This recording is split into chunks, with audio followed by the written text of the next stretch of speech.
Bonsoir, je suis au sanctuaire de Lourdes. Ce message s'adresse à tous les hommes d'église, à ceux qui se taisent actuellement par peur de déplaire au gouvernement. J'ai été extrêmement choquée d'entendre au milieu d'une messe, juste avant l'Eucharistie, un prêtre qui a dit que la communion dans la bouche était interdite. J'étais extrêmement choquée de voir des cordons épais empêchant les pèlerins de venir toucher les parois de la grotte et d'aller jusqu'au lieu de l'apparition. J'étais extrêmement choquée de voir que les piscines étaient fermées. J'étais extrêmement choquée de voir qu'il n'y avait toujours pas d'eau bénite à l'entrée des églises, mais qu'on nous tendait du gel hydroalcoolique, surtout dans un sanctuaire comme Lourdes. Et vous vous étonnez qu'il n'y ait personne actuellement qui vienne y prier.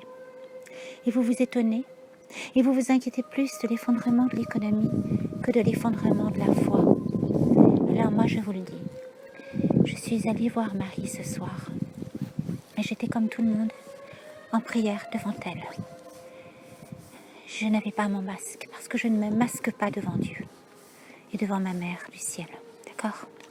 Et ce que j'ai fait, c'est que j'ai entendu dans mon cœur qu'il fallait que j'aille la voir de plus près. Et je suis allée au-delà du cordon parce que j'ai entendu la phrase du psaume « Avec mon Dieu, je force la muraille ». Alors j'y suis allée.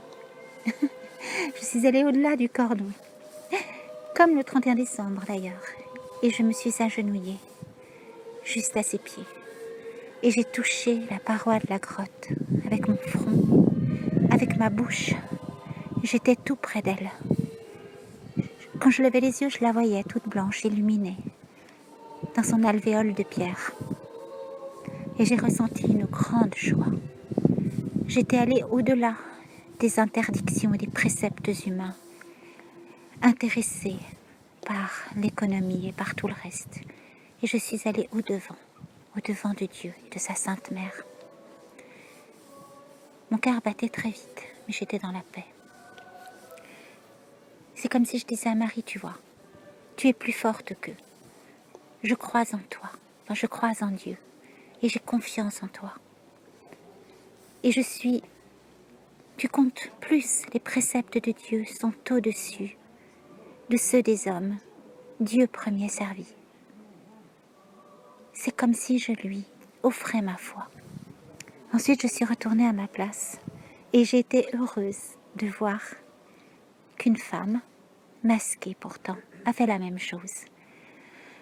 Elle est passée, elle aussi, en dessous du cordon et elle a pu toucher la grotte de son front. J'ai compris alors que beaucoup de gens souffraient de cette situation et n'attendaient qu'une mèche qui s'allume pour eux aussi, se lever comme des flammes d'un immense incendie d'amour et de foi. Voici, messieurs les évêques, parmi vous il y en a de saints, comme Monseigneur Hayet, Monseigneur Schneider, Monseigneur Muller.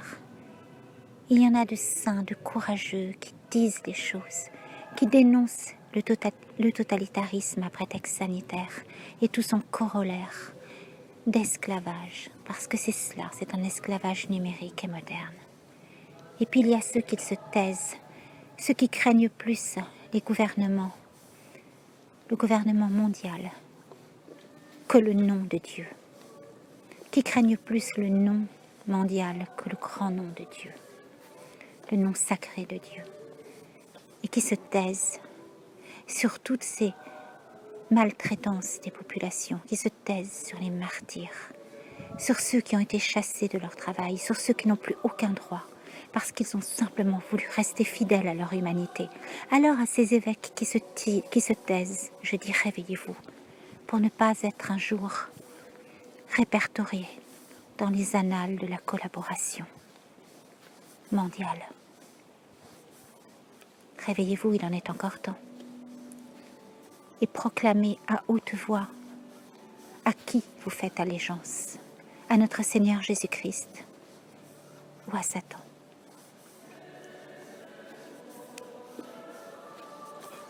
au Christ ou au système de l'Antichrist. Alors réveillez-vous. Vous ne pouvez pas servir deux maîtres, le Christ et l'Antichrist, Dieu ou l'argent. Réveillez-vous. Amen. Alléluia. Vive la France libre en Jésus-Christ.